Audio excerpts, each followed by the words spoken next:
Operation Epic Fury.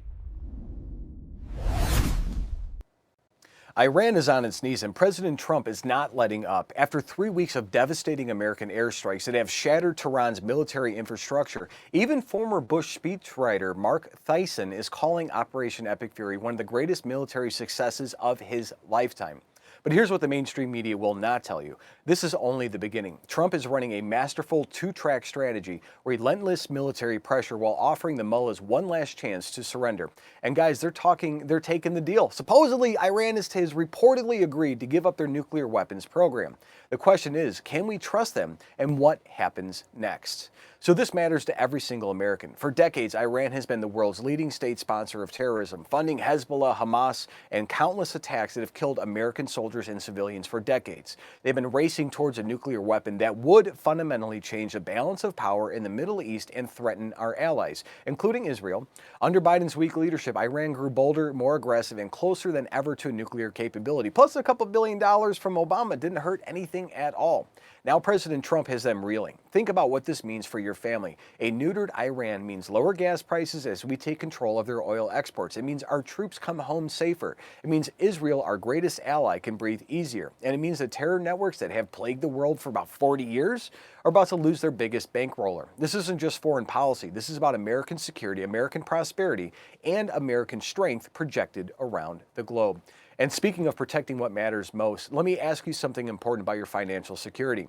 When new numbers out of Washington show inflation is on the rise, again, another threat to you, your savings account, and your retirement. Ask yourself an honest question. Does your dollar go as far as it did 10 years ago? How about 5 years ago? Or even last year? While President Trump is taking control of Iran's oil and securing American interests abroad, what are you doing to secure your family's financial future at home? If your portfolio lacks exposure to gold, one of history's most reliable economic hedges, it's time to rethink your strategy. Gold has kept up with inflation and in many periods has outperformed it. That's why I trust Noble Gold Investments. They make it easy to protect your wealth with physical precious metals, and right now they're offering Next News Network viewers a free 10th ounce American Gold Eagle with qualifying purchases. Go to nextnewsgold.com today and take control of your financial future the same way Trump is taking control of our national security. Now let's get back to the incredible developments unfolding in the Middle East. So here's what makes this moment truly historic, and Marc Thiessen laid it out exactly how America will keep Iran in a vice grip permanently.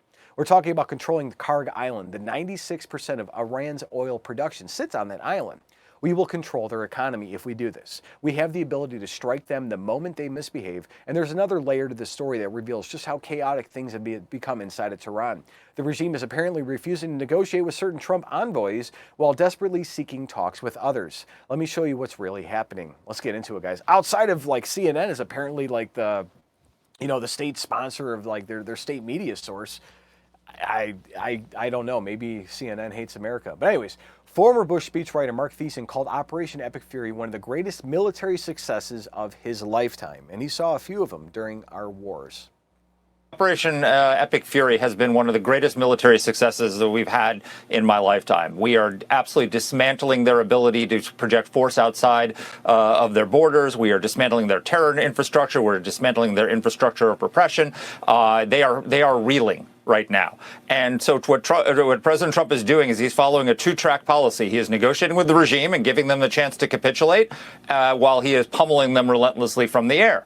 And so after 3 weeks of effectively 3 weeks of operations, we've got them at the 20-yard line. But you got to get into the end zone to score. You don't get any points for being at the 20-yard line.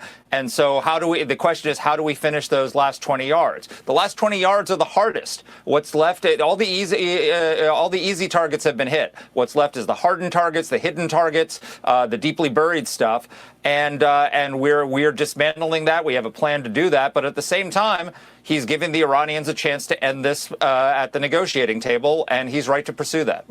Well, I hope they come to the negotiating table soon. I hate endless wars in certain areas, and I trust that Trump and his administration have speed and not committing more American lives to the effort. So while Operation Epic Fury makes strides under Trump's leadership, the negotiation table isn't quiet either. Next, we delve into how Egypt, Pakistan, and Turkey are stepping up to unravel the diplomatic knots and offer a surprising twist involving Trump and Iran. From Fox and Friends, we have negotiations underway. President Trump says the high-stakes negotiations are in motion to end the Middle East tensions. Egypt, Pakistan, and Turkey are reportedly leading the push for peace as Gulf countries face a continued tide of Iranian attacks. Let's see.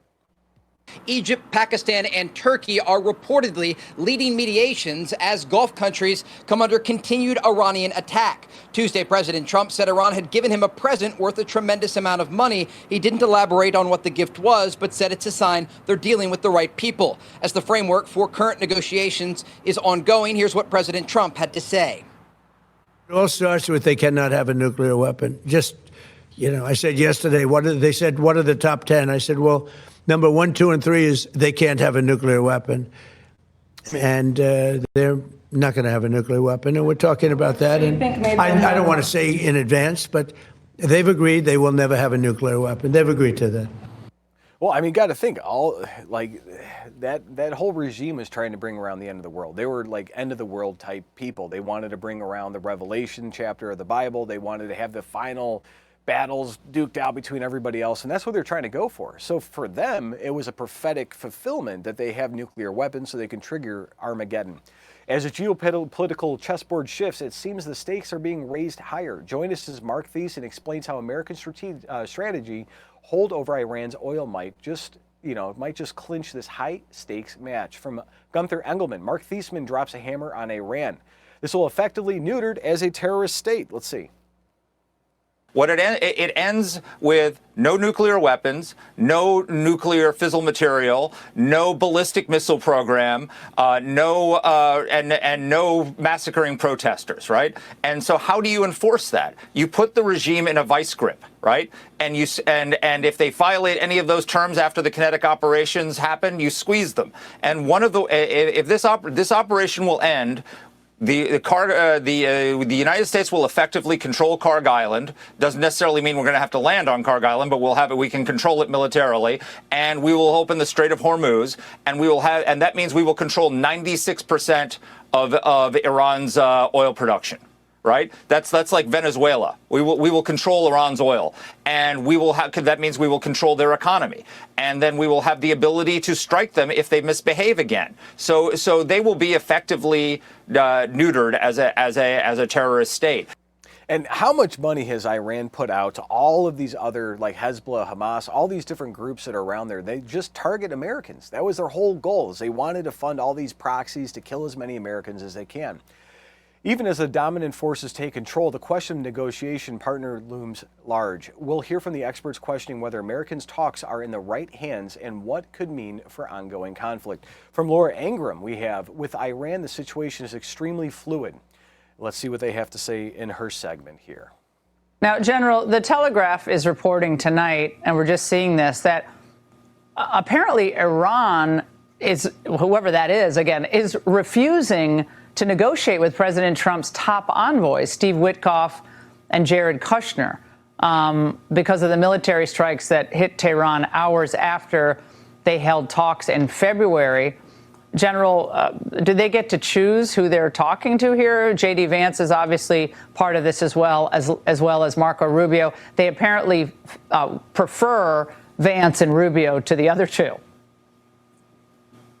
Well, I think that what they're relying here is on the intelligence community and certainly the Mossad from Israel to determine who is the ones to likely retain power in the country. But, again, I think the situation on the ground is extremely fluid.